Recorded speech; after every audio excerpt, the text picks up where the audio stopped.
Hello and welcome to Byju's IAS. Let's get started and look into the first article. The first article says government to monitor OTT content, tighter norms in place for social media. We have the government of India which has released guidelines that aims to regulate social media, digital news media and over the top news platforms. So the decision has been taken by the government of India because of instructions given by the Supreme Court in the past and also because of parliamentary debates that have been taking place in parliament where they have understood that there have been escalating issues of social media abuse. In order to bring them under the control of the government, what we have is the guidelines released by the government of India. What are these guidelines? The government has come up with Information Technology, Intermediary Guidelines and Digital Media Ethics Code Rules of 2021. Let's try and understand what are these guidelines. We have one of the important sections of the Information Technology Act. That happens to be Section 79 of the Information Technology Act. What does this section say? This particular section provides exemption to the intermediary from all the liability. Let me simplify this concept for you. Let's say we have an intermediary. It can be Twitter, it can be Facebook or Google, YouTube. What happens? Let's say I am a user who's using this particular platform. Let's say I'm posting an image or I'm writing an article which is contradiction to the laws of the land. It is violating the laws of the land. So what would happen? In case there is any violation, breach of laws, I as a person will be held liable and it is not the intermediary which will be held liable. So what do we have? We have a safe harbor, that which is given to the intermediary under Section 79 of the Information Technology Act. So in case there is any violation, it is the user who will be held. He will be the person who will be penalized and it is not the intermediary. So the liability is entirely shifting on the user and not on the intermediary, which is what Section 79 of the Information Technology Act speaks about. Now, with reference to the new regulations, they have said that due diligence will also have to be followed by the intermediary. What is this due diligence? As of now, they have not notified what it is, but the terms and conditions will be released in the next notification, which we have to wait and watch. The second major rule under these guidelines is in reference to the grievance readdressal mechanism. As the very name denotes, it is grievance readdressal. Let's say there is one of the user on Facebook. His privacy is violated or this particular user's image has been morphed or it has been abused in one of the social media platforms. This is his grievance. Why? It is violating his privacy. So he will go to that particular intermediary. It can be Twitter, it can be Facebook or any other platform. So what we will have is the grievance officer who will take all this particular complaint from a complainant and he must acknowledge the complaint within 24 hours and resolve it within 15 days of receipt. This is in general parlance, or there might be hacking of that particular person's account as well. So this has to be resolved by that intermediary as soon as possible. Apart from this, they also will have to ensure online safety and dignity of users, especially the women users. Let's say for example, there is a morphed image or there is a private participation of a woman. She is engaged in some activity which is something intricate to her, which is something private to her, but this particular image without her notice, without she giving consent to it, is being circulated on the social media platform. It can be Facebook, it can be Twitter. In such a scenario, in case a request is made by that user, that woman, or on behalf of any other person makes a complaint to this particular body, again they have to remove this particular image or whatever video or whatever morphed image of that particular user on the social media platform. So this is all to do with the grievance readdressal mechanism. So the other important factor is that this particular guideline has categorized two types of social media platforms. What are those? One is what is called a social media intermediary. The other is what is called a significant social media intermediary. What is the difference between these two social media platforms? On one side, social media intermediaries, there could be small social media intermediaries, and on the other side, there can be huge or gigantic social media intermediaries as well. This is on the basis of the number of users who are using that particular platform.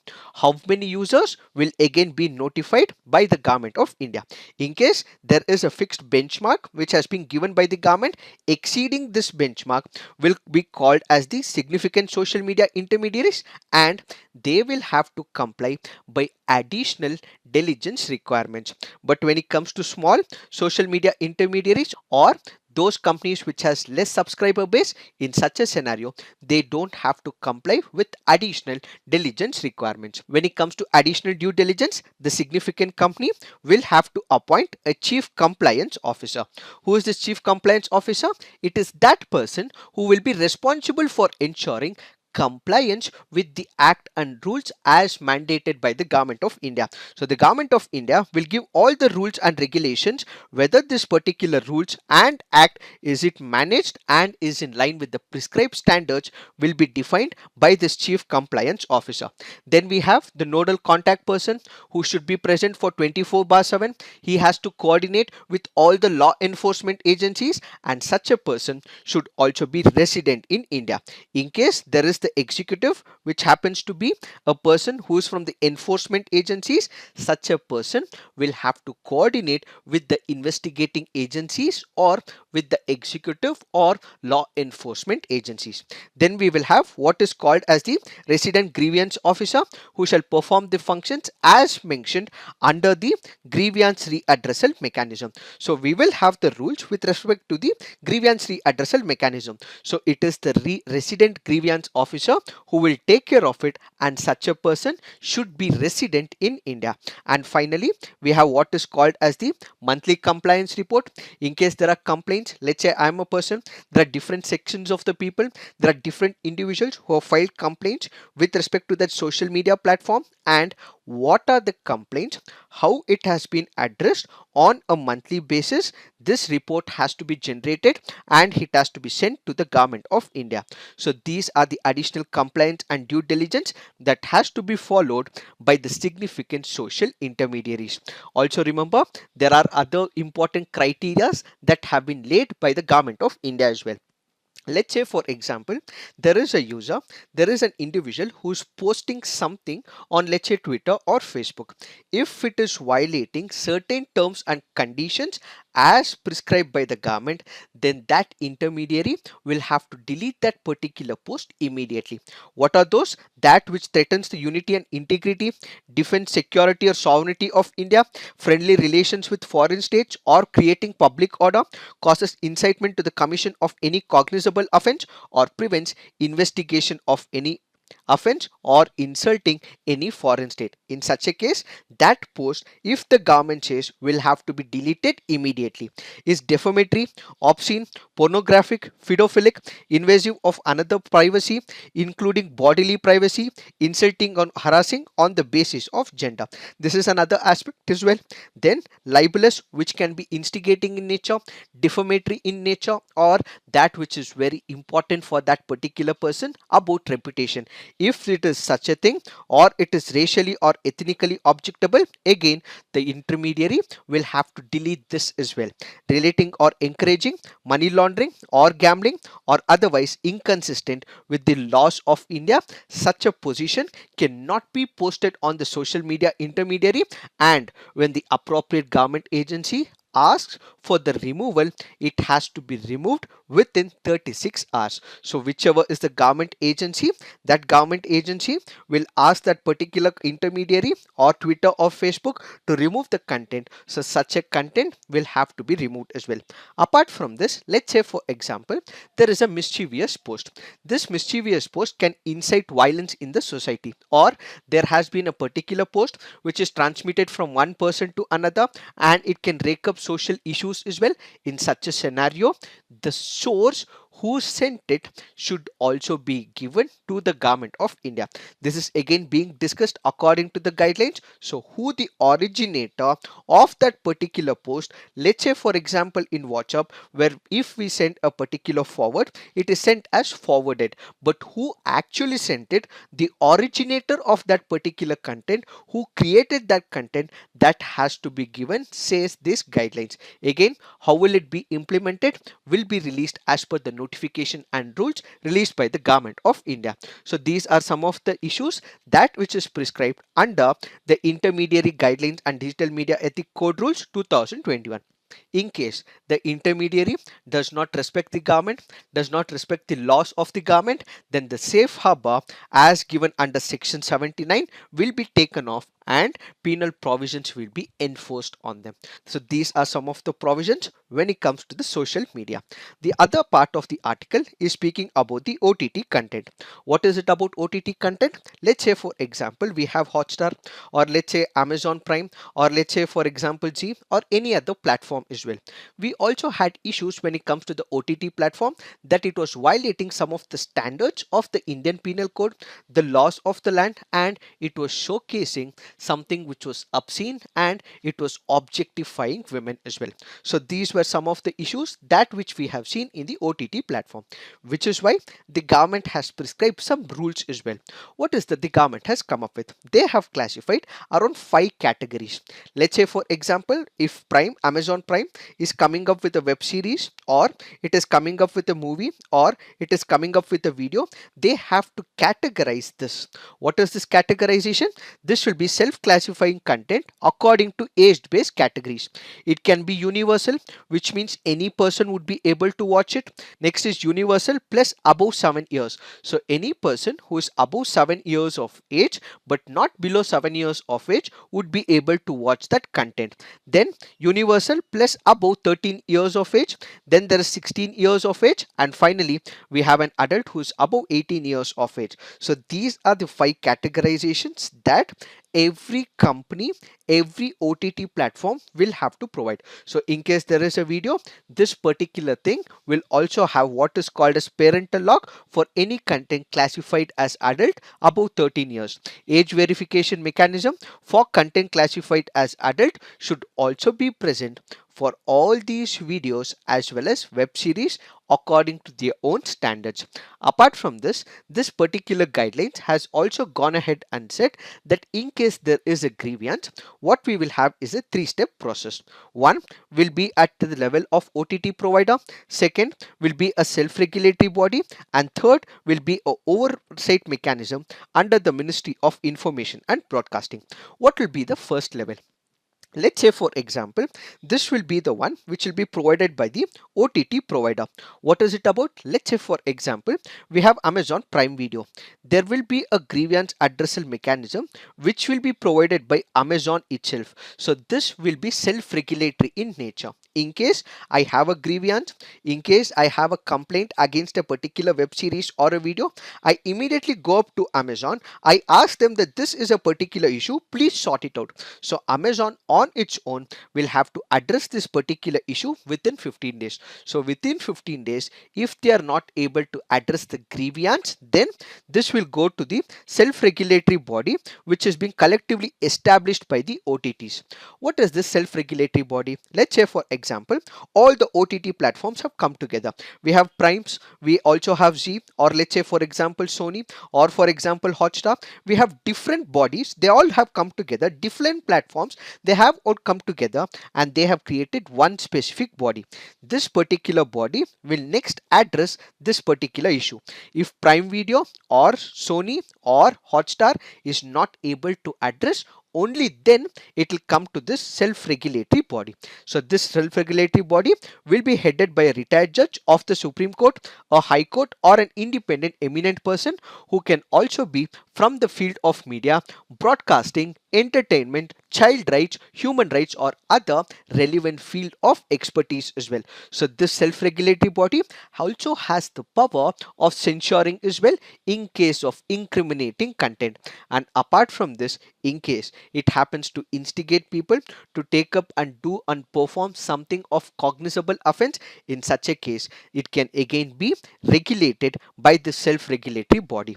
Even after this, if the regulation is not met, that is when you can go to the third level called as the oversight mechanism, which comes directly under the Ministry of Information and Broadcasting. So an interministerial committee will perform this particular function and it will have all the powers that is currently associated with the self-regulatory body. And even after this, in case it is not violated or there is an emergency where they feel that there is some content on that video which is violating the laws of the land, in such a case the secretary, Ministry of Information and Broadcasting, may, if he is satisfied that it is necessary or expedient or justifiable, give orders to block access of that particular information. So what can be the action taken by the government? They can issue a warning, or they can reprimand that particular platform, or direct that particular platform to block or delete a specific content. This will be the action plan that can be taken up by the government. So what will be the benefits of these rules that is taken up by the government? One, it will empower the citizens to make informed choices about the content, get their grievance readdressed within a definite time frames, and at the same time it will also protect the children as well. And second, we would be in a much better position to fight fake news on digital media through a mechanism of accountability which has been established by the government of India. But there are other concerns that are associated with this particular guidelines. What are these concerns? One, when you're coming up with such guidelines, what we require is a broader consensus, broader multi-stakeholder consultation. But in the present scenario, the multi-stakeholder consultation was not taken is one of the concerns. The other is it violates the principles of open and accessible internet, violates the right of privacy and free speech of the users, and particularly in the absence of the data protection law, whatever the government says, that it is being followed, which means that some of the important fundamentals of profession, of freedom of speech is getting violated, says this article. Kindly note, we will have more editorials and columns with respect to these issues. Once we have them, we will take up this article in an elaborate way once again. As of now, these are the primary provisions that we have to know with respect to social media and the OTT platforms. Now let's look into the next article. This article says inhibiting free speech. What is the context? We have the Delhi Legislative Assembly, which has one of the committee called as Committee on Peace and Harmony. This particular committee had summoned Facebook India Vice President and Managing Director Ajit Mohan. Why did they summon? That is because we have Delhi riots which had taken place in Delhi. According to this particular committee, they felt had Facebook taken precautionary measures, this particular riot could not have instigated, and ultimately the losses that Delhi suffered could have been stopped because of inaction to tackle the menace in Delhi, which is why they wanted to understand if Facebook was also involved in this particular issue indirectly, which is why they summoned Facebook India Vice President and Managing Director Ajit Mohan. But once he was summoned, second time he was summoned, and this is where they said that if you don't come to the Delhi Legislative Assembly, this will mean it is breach of privilege. The minute this notification was sent, we have Mr. Ajit Mohan, who immediately heads to the Supreme Court of India. He says that Delhi Assembly has no legislative power when it comes to the investigation of these riots or summoning that particular person, because the Delhi riots was being investigated by the police officers. These police officers come under the central government, where law and order is directly under the control of the central government. So what does he do? He goes to the Supreme Court of India. He asks the Supreme Court of India that since Delhi government does not have this particular power, he did not have to go to the Delhi Legislative Assembly to answer their queries, says the Facebook India Vice President, which is what is currently being investigated by the Supreme Court of India. So what is the major issue right now? Law and order in Delhi falls under the domain of the central government, and setting up a panel on peace and harmony was not the core function of the Delhi Assembly. So whether Delhi Assembly has this particular power or it does not have this particular power is what is this article trying to speak about. This is where we have to understand one of the important doctrines called as the doctrine of pith and substance. We have one of the important schedules in the Indian Constitution called as 7th schedule of the Indian Constitution. What is it? it? It is about division of powers. So what we have is the union list, what we have is the state list, and what we also have is the concurrent list. When it comes to defense, let's say for example defense, who can make laws? It is the central government.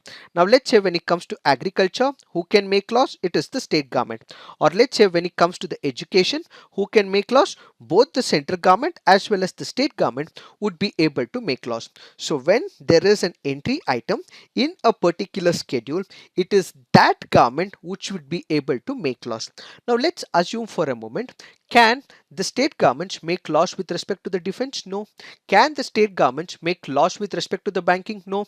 Can they make laws with respect to the defense? No. So this particular idea of division of powers is exclusively the domain of a respective government.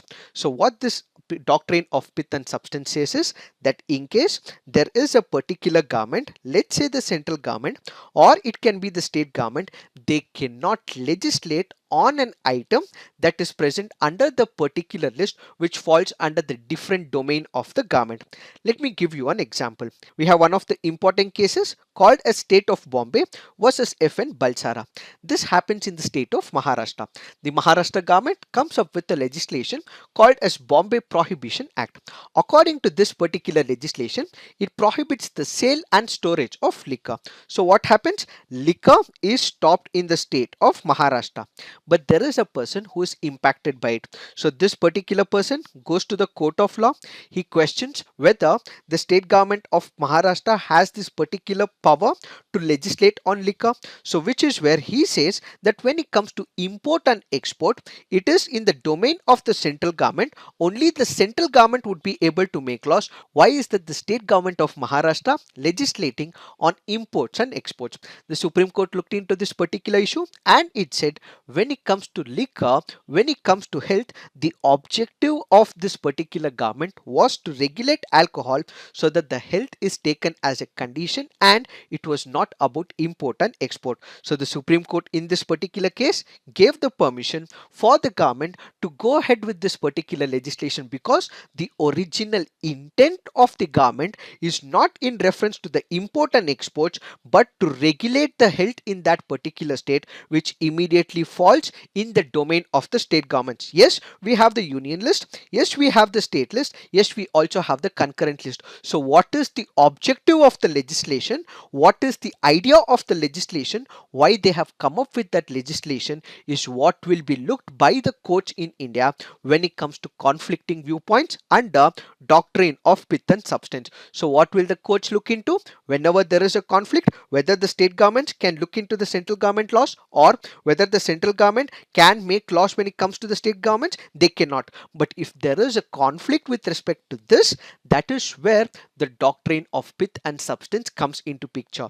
This is where the judiciary will apply the doctrine of pith and substance. In the present situation, when it comes to Delhi, law and order is where the central government has every power. Why? Because this happens to be a union territory and law and order for the union territory of Delhi happens to be with the central government. So the question that was asked by Facebook, that is Mr. Ajit Mohan, is because law and order happens to be the domain of the central government, how is that union territory can come up with a committee on peace and harmony and investigate this particular issue, which is why he says that Supreme Court should strike this particular issue down. Apart from this, we have a linked doctrine called as the doctrine of ancillary or incidental encroachment. When it comes to the law and order, who can make laws in Delhi?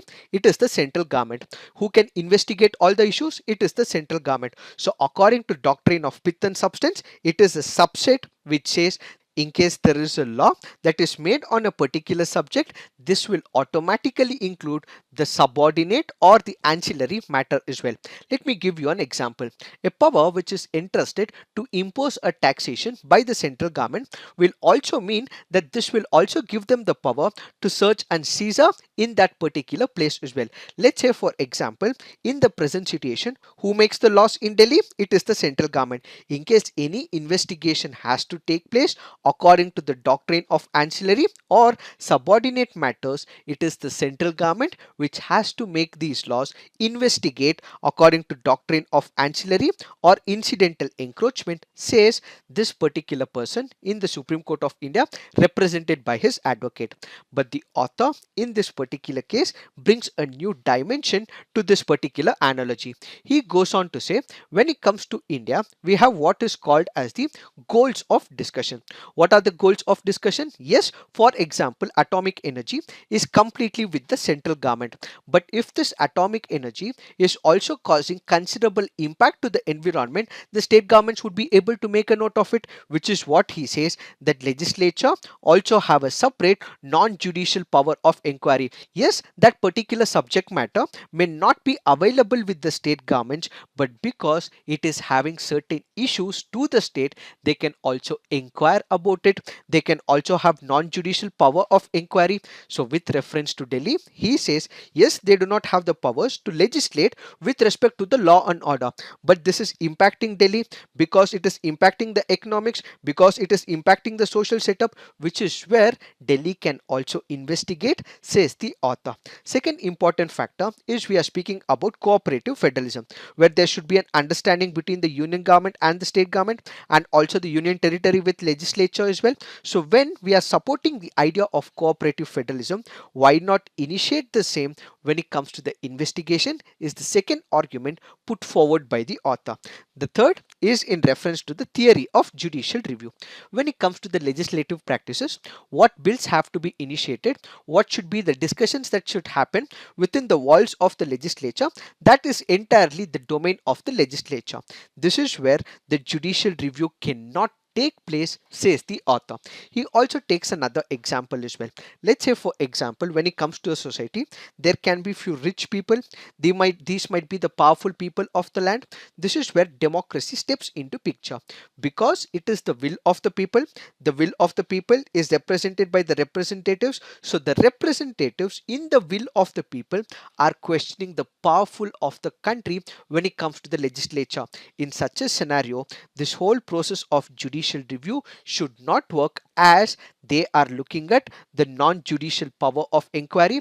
They're checking it out, so they have every right, says the author. So on one side, when you look into the doctrine of pith and substance, it might look that they do not have the legislative power, but according to the author, he says that because they can inquire, because we have the idea of cooperative federalism, because the theory of judicial review does not happen at the initial state where legislative business is happening, that is where they can take up this very cause of investigation with respect to Facebook, says the author. These are the arguments put forward on both the sides, but it is the Supreme Court of India which will decide whether whose side it has to give the judgment. So once we have the judgment, we will take up this article once again. Now let's look into the next article. This article says vaccine inequities. What is this article trying to convey? As of now, we have the vaccines that are being given to the people where in the government hospitals. By whom? By the government officials. In the near future, there would be private hospitals which will also be engaged, which will also be roped in, which will also be opened up apart from the government places, where vaccines will be provided in about 20,000 private hospitals across India from March 1st. As of now, we have about 10,000 government sites. In the near future, the private hospitals will also be roped in, says this article. So what should be the way forward? When it comes to the private hospitals, it has been roped in primarily to provide what is called as vaccines to above 60 years, and also for the people who are above 45 years as well, and those with comorbidities. So we would be providing vaccines to these set of people. So anyone who comes to this particular place should be provided the vaccine. They need not necessarily be subscribed, or they need not have to update their basis in the COVID. As of now, the government has said that those people who have applied on the COVID will be provided with vaccine.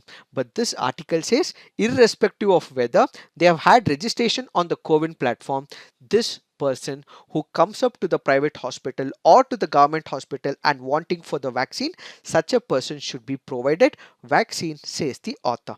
Apart from this, most of the people currently have what is called as the vaccine hesitancy. What is this vaccine hesitancy?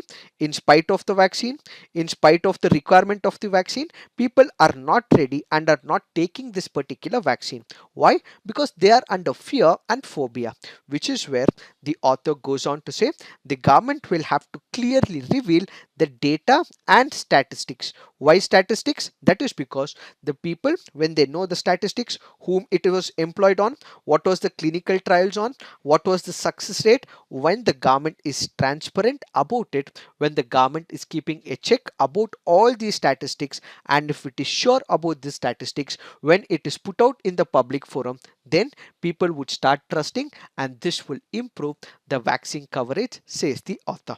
It is this that we have to understand in reference to this article. Now let's look into the next article. This article here is speaking about two birds. One is the mandarin duck, the other is what is called as black-necked cranes. When it comes to the mandarin duck, we have explained in our last week daily quiz. So kindly look into it.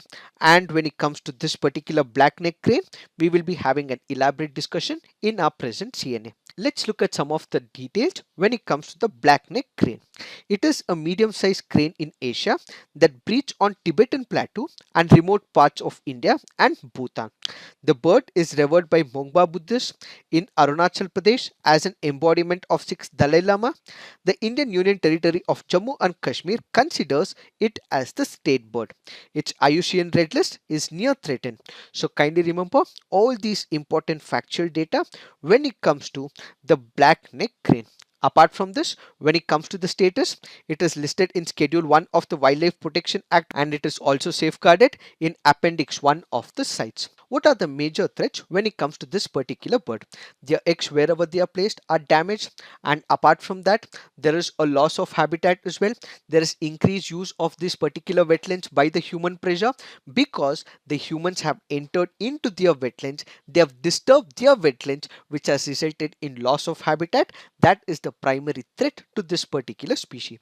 So what are the conservation efforts? We have the WWF India, which in collaboration with the Department of Wildlife Protection of Jammu and Kashmir has been working towards conservation of high altitude wetlands with black-necked crane as a priority species in the Ladakh region. Apart from this, in Arunachal Pradesh, the WWF is also working for the conservation of small wintering population. It is this that we have to understand in reference to this article. Now let's look into the next article. This article says Gadkari urges auto firms to raise localization to 100%. We have to have a fair bit of an idea on this article. What is the article trying to convey? We have the automobile industry. The automobile industry is currently using different types of tools and parts which is required for the automobile industry, and when it comes to India, the employment of the local tools is currently at about 70%. So the automobile industry is being requested that 70% will have to be raised to 100%, where the entire parts, the tools that is required for the automobile industry will have to be upgraded to 100%, says the Minister Nitin Gadkari. He also says in case you are not able to use the local tools and parts, the custom duty for the imports that you have been importing from another country will be escalated, and as a result you would be made compulsorily to use the local tools and parts, says this article. Apart from this, the article goes on to say if we are making use of the local items, the cost of that particular product will also drop down, and this ultimately means we are supporting the very idea of Atmanirbhar Bharat, and at the same time the domestic industries will also make advantages turn, and they will also generate profits during this particular period. So the article here says that we have to employ more tools and equipment and parts for the automobile industry which are manufactured in India. The main reason is that the cost of the overall product reduces, and the domestic products, the domestic companies which are making these tools will also generate profits, says this article.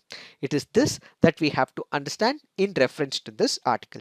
Now let's look into the next article. This article, single party dominance, is more about politics. So you may just go through this article to get a fair bit of an idea of how elections are conducted, how different parties have different strategies. That is all this article speaks about. But this is not of that relevance to UPSC, but you can go through this article. The second article, the absurdity of the anti-defection law, speaks about the anti-defection law. We have a video that is recorded by Samad Shah, whose link will also be given in the description box. So the entire analysis, the reforms that have to be initiated, is already discussed. So kindly look into that particular video. Now let's look into the mains practice questions. The doctrine of pith and substance helps in appropriately balancing the inevitable overlap in rules made at the two levels of legislative power. Explain with relevant case laws. Second question, toppling the governments and nullifying the verdict of the people because of the lure of individual gains has obliterated the impact of anti-defection law. What policy reforms will you suggest to save democracy and the constitution? So please write all your answers on the comment section. Peer review, come up with some positive feedback to your friends' answers. So this is it for today. Thank you for watching. All the best.